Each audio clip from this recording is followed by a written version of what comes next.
이 골로새서 3장 18절 말씀, 3장 18절부터 25절까지 우리가 말씀은 이 말씀이 골로새서 3장에 있다라는 것들은 몰라도 우리가 다양한 어떤 이 스피커를 통해서 우리가 이 좀 익히 들었던 말씀이기도 합니다. 뭐 아내에 대한 어떤 역할, 남편, 자녀, 또 아비 된 부모 된 자녀, 그리고 또 종, 이렇게 이제 여러 자격들을 우리가 살펴보게 되는데 가장 많이 듣지만 또 한편으로 가장 많이 오해하고 또 우리가 가장 많이 듣지만 사실은 그 안에 내면에 숨어 있는 가장 이 본질적인 의미를 우리가 가장 많이 좀 오해하고 있는 말씀이기도 합니다. 보통 기본적으로 성경은 그 말씀과 그 문자적 자체보다는 그 말씀이 애표하는 것이 과연 무엇인가. 그러니까 아브라함이라고 하는 사건, 뭐 사도 바울이나 뭐 다윗, 뭐 사무엘 등등의 다양한 이야기들을 우리에게 이렇게 던져주는 이유는 무엇인가는 아브라함 같은 대표적인 뭐 믿음의 어떤 선진들의 모습을 통해서 우리로 하여금 그런 아브라함의 믿음을 좀 닮아가라라고 기록한 것이 아닙니다. 뭐 물론 그런 부분에서 우리가 도전을 할 수는 있으나 사실은 아브라함 또 사무엘 다양한 말씀들을 통해서 우리가 마땅히 봐야 하는 가장 첫 번째 목적은 바로 하나님이고 예수 그리스도입니다. 특별히 골로새서 3장의 말씀을 사도 바울이 골로새 교인들에게 이 가정의 이야기를 꺼내는 건 뭐냐면 그냥 특별히 갑자기 뭐 가정적인 문제가 있어서가 아니라 하나님 나라를 가장 적절하게 예표할 수 있는 것이 바로 무엇이냐면 건강한 기준점을 가지고 세워진 가정이기 때문입니다. 그러니까 모든 가정이 그런 것이 아니로 이런 가정이 하나님의 나라를 예표한다. 그리고 이러한 남편과 아내 또 자녀들, 부모, 종이 그냥 마땅히 천국을 소유한 자들의 모습과 같은 것이지 사실은 이 가정을 이렇게 이루어야 하나님께서 기뻐한다는 조금 다음 문제로 들 수 있습니다. 그러니까 우리가 성경이 우리 가운데 이게 가르치는 것들 중에 보면 성경은 굉장히 윤리적이고 도덕적입니다. 그러나 우리가 거기에 빠지면 안 되는 함정은 바로 뭐냐면 윤리적이고 도덕적인 인간이 되어야 하나님의 자녀가 되는 것이 아니라 하나님의 자녀가 된 자들이 윤리적이고 도덕적일 수 있다는 거지. 이거 하나님께서 우리 가운데 굉장히 수준 높은 어떤 윤리와 도덕을 우리 가운데 제시하면서 여기에 도달해라. 그렇지 않으면 너에게 구원은 없다. 이렇게 말씀하지 않으신다는 거죠. 그러니까 원수를 사랑하는 것, 또 내 이웃을 내 몸처럼 사랑하는 것 등의 이 하나님의 말씀과 이 윤리와 도덕은 그것을 행해야만 하나님의 자녀가 되는 것이 아니라 거의 순서가 바뀌어 있습니다. 우리가 목적을 해야 하는 것은 하나님이고 우리가 하나님을 목적할 때 윤리적이고 도덕적인 인간이라고 하는 결론에 우리가 맺을 수 있고 우리가 하나님을 믿고 하나님을 사랑하는데 과연 그것이 어떻게 내가 드러날 수 있는가를 이제 이 행위를 통해 드러나는 것처럼 내가 하나님을 믿지만 막상 그 안에 어떤 하나님을 믿는 행위가 없으면 우리 믿음을 한번 점검해 봐라라고 하는 이 행위적인 것들로 우리 가운데 말씀하고 율법을 우리 가운데 주시는 거지 이것이 다 차야만 우리 하나님을 믿고 사랑하는 자가 된다는 것은 또 아닙니다. 그러니까 좀 모순적이긴 하지만 나쁜 그리스도인이 있을 수 있고 선한 일반인이 있을 수 없다. 뭐 그렇게 될 수 있는 거죠. 그러니까 우리가 조금은 부족할지라도 하나님의 모습으로 닮아가고 있는 어떤 성화했던 과정이 있을 수 있다. 그러나 결과적으로는 우리는 하나님께서 우리 가운데 요구하시고 말씀하시는 그 완전한 그 도덕과 윤리에 찬 하나님의 자녀가 될 수 있다는 겁니다. 그러니까 우리가 무엇을 목적하고 무엇을 결과로 우리가 지향하는가를 말씀으로 생각을 해보면 오늘 말씀 또한 마찬가지입니다. 그러니까 우리가 하나님을 진실하게 사랑하고 하나님 말씀 안에서 올바른 말씀을 우리가 들으며 양육되어졌다면 우리가 이제 과연 어떤 남편, 어떤 아내가 되겠는가라는 이제 이 부차적인 질문이 이제 우리 앞에 떨어지는 겁니다. 그러니까 좋은 남편, 좋은 아내, 좋은 자녀, 좋은 종이 되어야만 하나님의 나라에 들어가거나 구원받는 것이 아니라 먼저 하나님을 믿었다면 그래서 그 그리스도의 복음이 우리 안에 생겼으면 그러면 그 복음이 가짜가 아니라면 우리에게 속한 첫 번째 공동체인 가장 기초적이고도 가장 핵심적인 가장 중요한 공동체인 가정에서는 우리가 어떻게 행하겠는가라는 질문들이 이제 우리 앞에 남아 있는 것이죠. 그러니까 좋은 남편, 좋은 아내가 되어야 하나님의 그리스도인, 좋은 그리스도인이 되는 것은 아니지만 좋은 그리스도인이 되면 좋은 정치인이 되고 좋은 기업가가 되고 좋은 직원이 되고 좋은 아내가 되고 좋은 남편이 되고 좋은 자녀가 되고 좋은 종이 되는 겁니다. 그러니까 이것이 모순적으로 떨어질 수 없다라고 하는 겁니다. 뭐 칼빈은 그러니까 인간의 어떤 성화의 다양한 이 변화점 중에서 인격의 성품이 가장 어렵고 가장 마지막에 인간에게 남은 뭐 좀 과제다 이렇게 말을 했는데 저도 좀 그 부분에서 사실 동의합니다. 그러니까 어떤 생각들은 변하기가 쉬우나 사실은 우리 어떤 성품과 우리 기질 자체를 하나님께서 기뻐하시는 모양과 모습들을 바꾸기는 참으로 쉽지는 않습니다. 그러나 우리가 하나님을 사랑한다면 이제 우리에게 주어진 첫 번째 공동체인 이 아내와 남편과 자녀 또 부모와 이 종의 자리에서 우리가 어떻게 하는 것이 과연 마땅하게 옳은 것인가는 이제 우리가 오늘 말씀을 통해 우리가 증명합니다. 그러니까 우리가 오늘 말씀을 읽을 때에도 가장 주요하게 생각해야 되는 것은 바로 뭐냐면 우리가 목적해야 하는 것은 좋은 남편과 좋은 아내가 되기를 위해서 열심히 싸울 것이 아니라 먼저 내가 하나님 앞에 좋은 그리스도인 좋은 자녀가 되어야 합니다. 그리고 우리가 하나님의 좋은 자녀가 되었을 때 그분이 우리 가운데 주시는 힘과 지혜와 능력으로 내게 속한 공동체에서 내게 주어진 역할을 잘 감당해야 된다는 것이고 오늘 그 가장 건강한 가정이 하나님의 나라를 이제 예표하는 것입니다. 오늘 이렇게 보면은 아내들아 남편에게 복종하라. 남편들아 아내를 사랑하라. 자녀들아 모든 일에 부모에게 순종하라. 아비들아 너희 자녀를 노엽게 하지 말라. 종들아 모든 일에 육신의 상전들에게 순종하되 사람을 기쁘게 하는 자와 같이 눈가림으로만 하지 말고 오직 주를 두려워하여 성실한 마음으로 종된 역할을 다 하라 이렇게 말하고 있습니다. 그러니까 이 가정에서 가장 건강한 공동체는 바로 뭐냐면 내가 가지고 있는 책임을 타인에게 전가시키는 게 아니라 첫 번째는 내게 주어진 역할을 잘 감당하는 겁니다. 저는 이 사회 속에서는 뭐 전도사로서 역할들을 감당하고 있지만 집에서는 남편이고 또 누군가에게 동생이고 또 누군가에게 아버지가 됩니다. 그 역할에 내가 최선을 다해야 된다는 거죠. 그리고 하나님께서 오늘 우리 가운데 말씀하시는 것은 바로 뭐냐면 그 남편과 아내와 자녀와 아비의 각각의 역할이 다르다는 거죠. 종된 자로서 역할이 있고 또 아비 된 자로서의 역할이 있고 또 아내와 남편으로서의 역할이 있는데 근데 그 역할이 온전하게 주어질 때 건강하게 그 공동체가 세워진다라고 보는 거죠. 이 에베소서 5장과 이 골로새 3장은 동일하게 연결되는 부분들이 있는데 거기서 바로 뭐냐면 특별히 오늘은 이제 아내와 남편, 자녀와 부모, 종으로 이렇게 5가지 항목을 나눴지만 이 에베소서 5장은 남편과 아내에 대한 이야기를 좀 중점적으로 다뤘습니다. 그래서 이 우리 신랑 되신 예수님 그리고 우리는 그분의 신부가 된 우리는 과연 어떻게 해야 되는 것인가에 대한 가장 표본의 모습으로 예수님에 대한 이야기를 꺼내시는 거죠. 그 하나님의 말씀에 죽기까지 순종했던 예수님처럼 아내들은 남편의 말을 순종하고 하나님이 예수님을 또 예수님이 이 땅을 우리를 위해 목숨 바쳐 사랑한 것처럼 남편도 아내를 그렇게 사랑해야 한다라고 하는 그 순종과 사랑의 가장 대표되는 모습들을 이제 우리 가운데 이제 보여주고 있다라고 하는 겁니다. 그런데 여기서 우리가 가장 조금 반드시 하나 짚고 넘어가야 되는 것 중에 하나는 바로 뭐냐면 우리가 이 말씀을 읽으면 이제 우리는 어떤 생각을 첫 번째로 하게 되냐면 제가 이제 전 남편이니까 아내들아 남편에게 복종하라 18절의 말씀을 제 아내한테 보여주고 싶은 겁니다.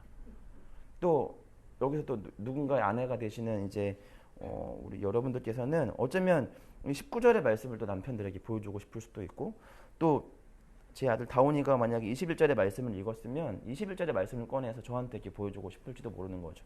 아버지 자녀를 노엽게 하지 말래요. 그러니까 좀 화나게 하지 마세요. 이렇게 말하고 싶은데 근데 성경이 우리 가운데 말하고 있는 건 바로 뭐냐면 이 말씀을 들으면 자꾸 누군가가 떠올릴 텐데 그게 누군가를 떠올릴 게 아니라 첫 번째로는 너를 떠올리라 이렇게 우리 가운데 말하고 있는 거죠. 사실 우리 이 말씀 들으면 이제 그런 생각하는 거죠. 이거 누군가가 들었어야 되는데 뭐 어떤 누군가가 진짜 이 말씀 듣고 좀 깨달았으면 좋겠다 이렇게 이제 우리 가운데 말하고 있지만 사실은 여러분이 깨달으셔야 됩니다. 이게 아내 된 여러분들이 남편 된 여러분들이 또 자녀 된 여러분들이 또 아비가 또 종이 된 여러분들이 먼저 1차적으로는 이 말씀 앞에 깨지셔야 됩니다. 근데 우리는 말씀을 들으면 자꾸 나쁜 습관들이 바로 뭐냐면 이거 누가 좀 읽었으면 좋겠다. 누가 좀 들었으면 좋겠다. 그리고 그러다 보니까 대신 가서 좀 말씀 좀 전해주세요. 뭐 이렇게 하는데 그렇게 할 게 아니라 사실은 뼈 아프게 자존심 상하더라도 먼저 들으셔야 된다라고 하는 겁니다. 특별히 이렇게 생각을 하게 됐던 조금 계기가 바로 뭐냐면 이게 제가 여기서 제일 어린 편에 속하잖아요. 제가 이제 40도 안 됐는데 제가 며칠 전에 이렇게 곰곰이 생각을 해보다가 제 스스로에 대한 어떤 성장과 발전을 위해서는 결국 외부적인 자극과 내부적인 자극이 필요하지 않습니까? 그런데 제가 이 나이라고 하긴 너무 죄송할 만큼의 나이인데 이쯤 되니까 제가 외부적인 말로 제 행동 거지가 평가를 안 받더라고요. 이게 제가 실력이 좋아서가 아니라 제가 어릴 때는 주변에서 뭐 선생님이든 부모든 누구든 찾아와서 제 잘못된 행동과 말과 제 태도와 제 신앙과 뭐 제가 갖고 있는 생각을 끊임없이 이렇게 가르쳐주고 계속 이렇게 좀 각도를 맞춰주시는 작업들이 주변에서 있었거든요, 사람들이. 그러니까 제가 이렇게 뭐 엉뚱하게 말하면 따로 불러서 우리 엄마 너 그렇게 말하지 마. 저희 어머니 제가 뭐 잘못 행동하면 그때그때마다 저를 진짜 따끔하게 혼도내시고 매도 들었는데 이쯤 되니까 뭐가 있냐면 이제 더 이상 외부에서 저에게 어떤 말로써 그렇게 자극을 주는 사람들이 줄어든다는 거죠. 이제 뭐냐면 이제 더 이상 외부적인 자극을 제가 이제 기대면 안 되고 스스로에 대한 어떤 경고등을 만들어서 끊임없이 내가 하나님 앞에 발전되고 성장할 수 있는 인간으로 되기 위해서는 더 이상 어떤 부모와 선생을 기댈 수 없고 내 스스로에 대한 어떤 경고등을 통하여 성장하거나 발전해야 된다라고 하는 겁니다. 이제 그렇게 생각해 보면 오늘 말씀을 듣고 계시는 이제 여러분들은 저보다 더 그런 자리에 계실 거라고 생각합니다. 더 높은 책임의 자리, 또 누군가가 함부로 다가와서 죄송한데 그렇게 살면 안 됩니다라고 누군가가 감히 여러분에게 꺼낼 그런 지위와 나이에 되어 있지 않다라는 거죠. 그러니까 사실은 더 나이가 들수록 말씀 앞에 스스로 깨지고 다시금 재조정되고 다시금 새로워지는 작업들을 스스로 끊임없이 하셔야 된다는 거죠. 그러니까 말이 좀 웃길지 모르겠지만 그냥 하늘에 부는 그 바람에도 순간 하면서 느끼셔야 된다는 거죠. 이게 하늘을 내리쬐는 태양과 추워진 날씨 속에서도 하나님의 음성을 들을 수 있는 민감한 영적인 그 민감함이 우리 안에 있지 않으면 이 고집불통 신앙인이 될 수밖에 없다. 우리가 흔히 꼰대라고 하는데 그 나쁜 의미의 신앙적 꼰대가 될 수밖에 없다. 여전히 재조정되어야 할 내면의 나쁜 성품들이 많음에도 불구하고 산적해 있는데 자꾸 잘된 것들만 보면서 나는 지금 이러면 괜찮은 신앙이냐라고 생각을 할 수도 있다라는 겁니다. 그래서 오늘 18절부터 22절까지 되어 있는 이 말씀들을 통해서 우리는 마땅히 좀 부당한 좀 책임감을 우리가 좀 느껴야 됩니다. 특별히 저는 설교를 하는 설교자의 입장으로 오늘 이 자리에 섭니다. 그럼 제가 가지고 있는 책임은 바로 뭐냐면 가르친 대로 살아가는 겁니다. 특별히 이 말씀을 가르치는 이 직업이 가지고 있는 위험 중에 하나는 뭐냐면 가르치기를 즐겨하는 습관이 저한테 생긴다라고 하는 겁니다. 뭐 그것이 나쁘냐 좋으냐 이렇게 보면 뭐 좋고 나쁜 거는 없는 것 같은데 문제는 가르치기만 잘한다. 이 함정에 빠질 수도 있다라는 겁니다. 과연 내가 이 말씀을 읽고 듣고 깨닫고 가르친 대로 내가 얼만큼 내가 살아가고 있는가 생각해 보면 사실은 저는 여기 서야 할 이유보다는 서지 말아야 할 이유가 사실은 더 많죠. 설교가는 그렇기 때문에 말씀을 가르칠 때마다 그럼 너는 그렇게 살고 있냐라고 누군가가 저한테 질문하지 않아도 스스로 내가 가르치고 있는 대로 내가 그렇게 살고 있는가, 내가 하나님 말씀을 읽고 있는 대로 내가 그렇게 살아가고 있는가, 저를 끊임없이 제 내면의 어떤 성품과 영성과 지성을 끊임없이 보다 하나님 앞에 계속 갈무리를 해야 합니다.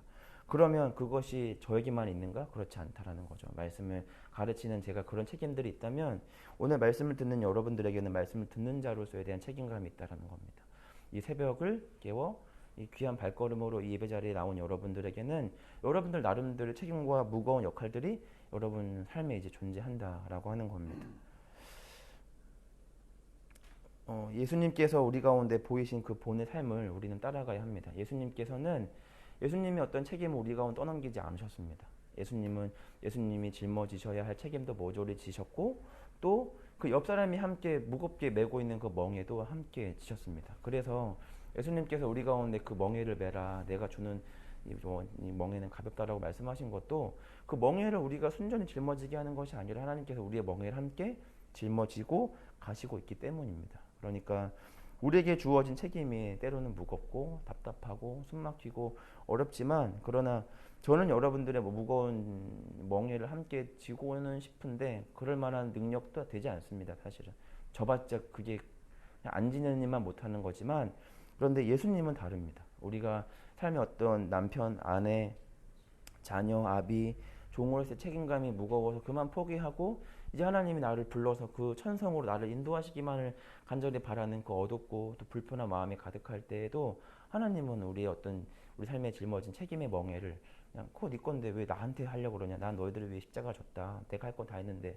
왜 너희는 너희 스스로에 대한 책임을 다하지 않느냐 그렇게 말씀하지 아니하시고 고통과 아픔과 무거움과 이 역할은 나한테 맞지 않습니다 하나님이라고 말하는 것 삶 속에서도 그 역할에 대한 책임을 함께 지시며 같이 가자 괜찮다 오늘 실패해도 괜찮다 오늘 주저앉아도 괜찮다 오늘 네가 조금 엉뚱하게 살아도 괜찮다 내가 너의 하나님이고 내가 그런 줄 알고도 내가 너를 구원했고 그것은 지금 과정이다 결국 우리가 가야 하는 곳은 정해져 있다 내가 너를 그렇게 인도한다 오늘 우리 가운데 그렇게 말씀하고 있습니다 오늘 말씀을 들으면서 뼈아프게 들으시기를 바랍니다. 그리고 우리가 그동안 이 말씀에 대한 책임을 타인에게 돌렸다면 특별히 오늘 말씀을 통하여서 이 말씀에 대한 책임이 1차적으로는 나한테 있구나 라고 하는 그 무거운 책임을 나에게 또 마음속 깊숙이 두시기를 원합니다. 그래서 가장 훌륭한 적용은 이 말씀을 들을 때 타인이 아니라 자신을 생각할 때 하나님의 놀라운 역사가 시작될 줄 믿습니다. 함께 기도하기를 원합니다. 첫 번째로 우리 기도할 것은 오늘 말씀을 좀 들으면서 함께 우리 기도했으면 좋겠습니다. 오늘 말씀이 내게 어떤 의미가 있는가 또 하나님께서 오늘 말씀을 통하여 내게 무엇을 말씀하시는가 함께 좀 느끼기를 원합니다. 그래서 그 책임을 내가 자꾸 다른 곳 전가했다면 오늘 그 책임을 내 삶으로 가져올 수 있도록 인도하여 주시고 특별히 또 타인의 또 함께 그 어려운 짐을 짊어지고 가는 성도들 또 함께 이웃들 또 하나님을 믿지 않는 그 누군가의 그 멍에를 보고 내가 그냥 지나가지 않게 하시고 함께 짊어질 수 있는 넉넉한 능력도 지혜도 마음도 힘도 허락해 달라고 함께 우리 기도했으면 좋겠습니다.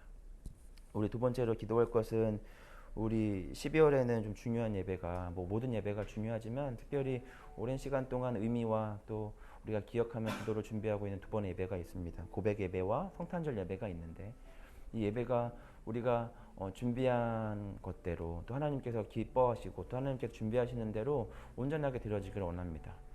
복음 전하는 거 쉽지는 않지만 우리가 전하는 그 복음을 통하여 작정자들에게 그 복음이 온전하게 스며들어가 그리스도의 복음이 그 작정자들 마음속에 꽃 피워질 수 있도록 이곳에서 100명이 아니라 하나님께서 우리 가운데 주시고자 하는 그 수많은 성도들이 함께 모여 하나님을 그렇게 예배할 수 있는 진짜 예수님의 교회 지하처치가 되게 해달라고 함께 기도하고 또 성탄절의 의미를 우리가 잃어버리지 않고 매번마다 그 성탄절의 의미를 되새기며 하나님께서 기뻐하시는 예배를 드릴 수 있도록 마지막으로는 우리 교우들의 영육간의 건강함을 위해서 함께 우리 기도하며 신앙의 원칙들을 잘 세워가며 신앙보다 우선될 수 있는 것은 없다. 예수님을 믿는 것보다 우선될 수 있는 것은 없다라는 것을 기억하며 우리 안에 어떤 이 건강의 원칙을 세워가듯 우리가 신앙의 원칙들을 잘 세워갈 수 있도록 함께 우리 기도했으면 좋겠습니다. 제가 기도하고 우리 개인적으로 세 가지 기도 제목 가지고 기도하도록 하겠습니다.